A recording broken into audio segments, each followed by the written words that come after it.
And there it is, the race for Champions League football. Nottingham Forest's big win over Manchester City means they're in third. Then it's Chelsea in fourth, Manchester City in fifth. Then realistically, it's probably going to be 5 places for Champions League football. Brighton, Villa, Bournemouth, Newcastle and Fulham still in the mix. And that's only in the top half of the table because there is wiggle room for those teams just below that as well. We should start, though, by talking about Forest because there is a suggestion that if Liverpool had the transitional season that we were expecting, Forest could have done a Leicester. They could have taken complete control of this situation. They're not that far behind Arsenal. They could have given it a really good go. As things stand, they're best placed to finish behind Arsenal at the moment in third place. Well, this is what I'm saying with Arsenal at the moment, with the way it's going. You probably have to start looking behind you to make sure that you keep yourself going, keep yourself pumped to finish the season well. Because, like, you look at Forest. And even though yesterday I thought that was a very easy goal to score from the goalkeeper's point of view, it felt very easy from where Callum Hudson-Odoi got it. But the fact that Forest are able to stay in a game like that and then in the end get the goal to win, they could probably do that for the rest of the season, whoever they're playing. They're in such good confidence. They're a tough team. They're a tough team to beat now. I know they got that fight. Was it the 5-0? Yeah. After that, you know, it kind of like reset them, and I thought that that's what they needed so as they can then go on this kind of run at this stage of the season because they needed something to lift them, something like what Brighton got when Brighton got 7-0. Look what they've done since. And that was the interesting point. You're right. It was a sort of real kick up the back for them for Nottingham Forest, and really they managed reset to kick on them again because I think we sort of looked at Forest in the first half of the season. We're like, well, wait till everybody kind of sees what they're all about, and it might be a bit more difficult in the second half. It's not been that way at all.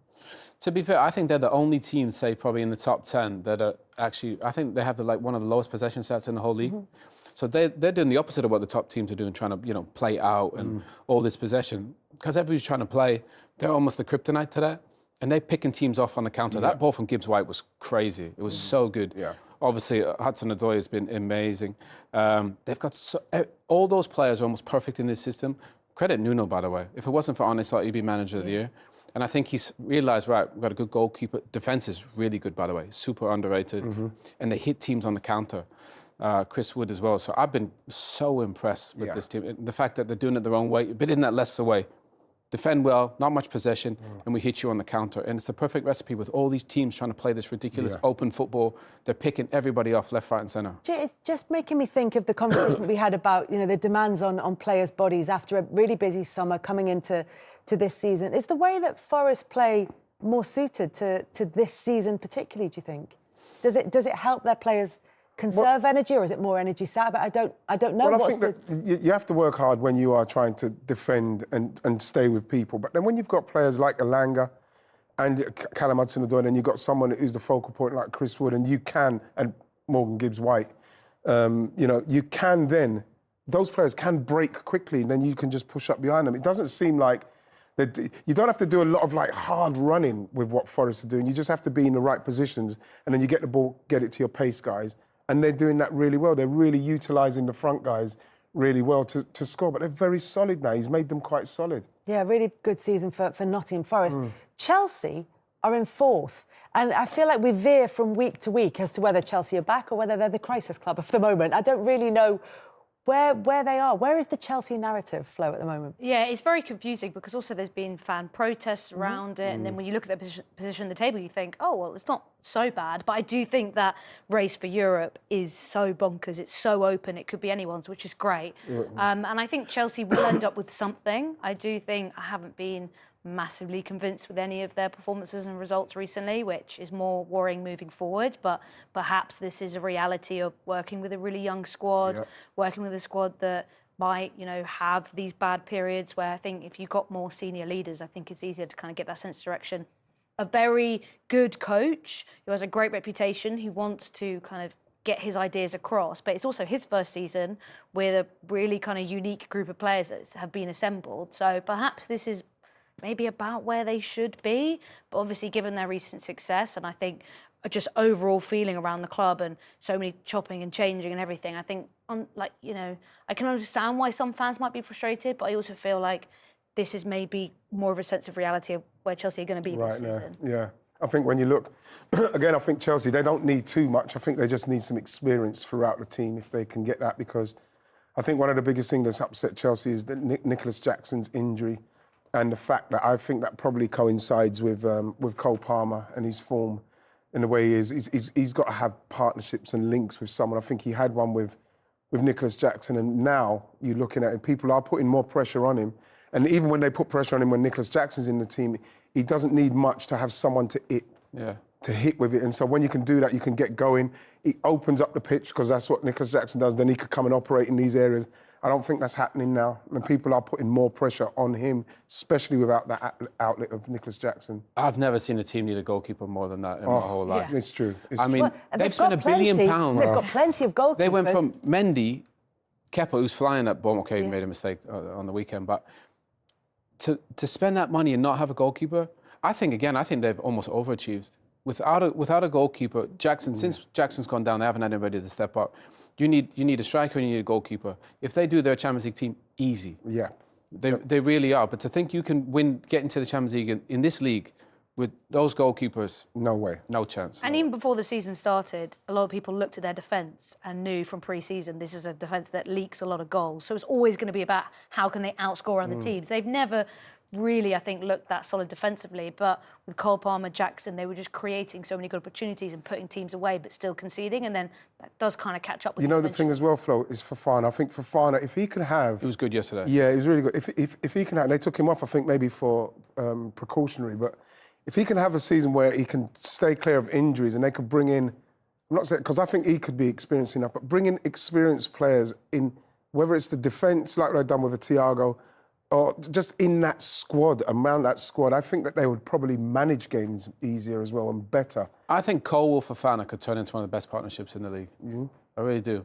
With time, I think they're young. I think they're really good. But again, he's had his injuries anyway, right? He's right, Fofana. But I think Gusto's done really good. Obviously, Cucurella is re-emerged. The midfield is pretty solid with Enzo and Caicedo and Cole Palmer. You just need a goalkeeper and you need a striker. And maybe one other winger or attacker, but I do think that this course, I'm sure they'll spend big on both positions this summer. Yeah, and they'll be in that congested market for a striker that everybody is trying to operate in. So then it's Manchester City in the table, but big wins for Brighton and Villa at the weekend. That's kept them both really in the hunt. Brighton seem to have got over that poor run of form that they had for a little while under Fabian Herzl. Villa dipped as well. They managed to get a win, and they managed to do it without their goalkeeper and following the Champions League. It's only their second win after playing in the Champions League in midweek. So are they in the mix? Who's going to knock anyone out of that top five, and who, if anyone, is going to drop out of the top five then? I think Brighton have been interesting. Since, like I say, they got that 7-0. I think they've won 6 games on the spin, 2 of those FA Cup. So they're hitting form at the right time. I think, was it Chelsea, Bournemouth and Fulham? I think the teams that are in and around... You know, they're getting points off of those teams that are in and around where, you know what I mean, you're thinking they're almost like 6-pointers. I think that for them to come from that 7-0 to then go on to that kind of run, you know, it's brilliant for them. And you can't write them off. You can't write them off. I don't think they've got anything to lose. Who do they catch then?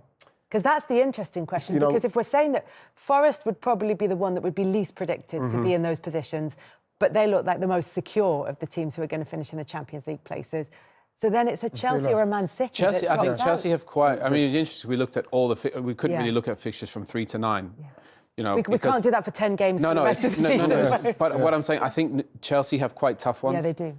So from that sense, I think Bournemouth have a relative easier run, and I think those positions are all going to change from 3 to 9, right to the end. And Wrighty's right. It comes down to individuals who can grab it. There's a lot of pressure on this getting into the Champions League because it transforms teams. But I think from 3 to 9, literally anything could happen at this point. Newcastle's 9th, and they could go on another run as well with the players that they have. I think there'll also be more pressure on a team like Chelsea heading into the end of the season because it feels like they have to get Champions League football. Financially, everything, that's what they're about. But if you're Forest or you're Bournemouth, the pressure's off. You've got nothing to lose. You can just keep building momentum. I think with Villa it's tricky because I think they've just had such a stop-start season. They've had some injury issues as well. I think for them, I just feel like they need to try and reset and build now. The additions they made in January are crazy. Brilliant. Senzio, Rashford. I mean, clever. I've never seen a better January window ever. And that gives them strength, doesn't it, to maybe compete on all these fronts. But look at that league table. I mean, it's crazy. Yeah, Marcus Rashford he's not scoring goals for Aston Villa, but he's certainly creating them. And then you've got Asensio, who they brought on in midweek in Europe and scores the penalty for Villa in a game that wasn't really a 3-1 win, but they managed to get the 3-1 win anyway, which really helps them as far as next week or midweek is I thought the concerned. Brentford game for Villa was a really tricky one, Kels, because I think especially when they come from the Championship, they don't do particularly well, but that is a tough game to go and play. No Emi Martinez. Exactly. Asensio was injured for that one as well. Right, and then, Ollie Watkins does well. He scores the goal and they take it 1-0. Obviously, the Champions... they nearly had that second goal as well, which was a really nice goal. Obviously, was offside in the end, but I think that was a statement performance of a team that has just been a little bit inconsistent this season. I think they needed that as a confidence boost. Away at team, really good home form as well. And withstanding a little bit of late pressure, I think they were good for that win. Here's the other interesting thing about Villa is that they've now got a relative period of calm because they've got that game, the second leg coming up against Bruges, which they're 3-1 up in. They've got Preston in the FA Cup, then the international break. But they don't play again in the Premier League until the 2nd of April because they would have played against Liverpool, and Liverpool's game got moved for the Carabao Cup final. So they've got a couple of games in there to keep them going. And they've got some players coming back as well. Onana, Kamara coming back. They've got some players coming back. Yeah, and Unai's experience, forget getting into Europe. I mean, the guy wins the trophies. He might as well have his picture on the trophy. He should have it on the bottom. Honestly, right, you can't bet against Villa. With that squad and his experience, that Villa squad's amazing, by the way. That is, I think, what they've done and what they've built there in a couple of years, I think that's the blueprint. That's what teams should do. I'll tell you what would be interesting is if Asensio and Rashford continue to play like they are, because they are contributing a lot, doing exactly what they needed to do. If they sign those two, and how, once they're signed, how they then move forward. Problem is, right, they're playing too good. Other people want to sign them. I reckon Asensio's playing so well, I bet Mikel's thinking, I should have done that. Do you know what I mean? You get him on loan from, PSG, and then Marcus looks the same. Everybody else will be going, we'll have a little bit of that as well. Everybody is waiting to see who's going to take them. Well, I'm not sure, but brilliant for them too.